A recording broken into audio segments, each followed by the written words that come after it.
हरियाणा में बीजेपी की खट्टर सरकार की पता नहीं युवाओं के साथ क्या दुश्मनी है। युवाओं को बेरोजगारी कहते हैं, हरियाणा के अंदर खट्टर साहब की कम हो रही है, लेकिन खट्टर साहब ग्रुप डी की 13,000 पोस्ट के लिए 13,75,000 हरियाणा के युवाओं ने आवेदन किया और जब वो परीक्षा देने के लिए आए तो आपने इंतजाम के नाम पे कुछ नहीं किया।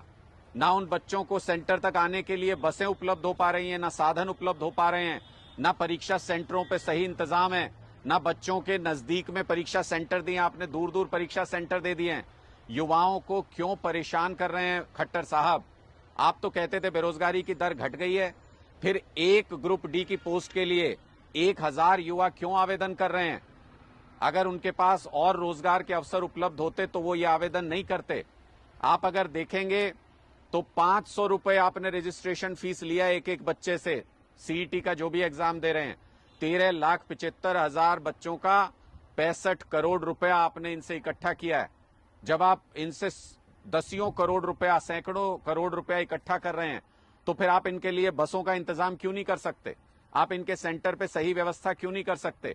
आप युवाओं के लिए रोजगार की सही व्यवस्था क्यों नहीं कर सकते? ग्रुप सी की जो आपने भर्ती निकाली थी, जिसके लिए परीक्षा ली थी, वो आधार में अटक गई है, उसका भी कुछ पता नहीं है क्या होने जा रहा है।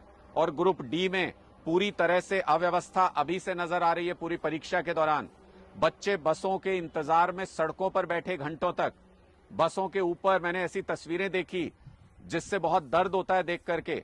बसों के ऊपर लद करके हमारे युवा एक जगह से दूसरी जगह जा रहे हैं। कई जगह बस स्टैंड पर हड़ताल की युवाओं ने, कई जगह सड़कों पर नारेबाजी की कि उनको बसें उपलब्ध नहीं करा पाए आप लोग। शर्मनाक है खट्टर साहब। इन युवाओं को रोजगार उपलब्ध कराना आपकी जिम्मेदारी है।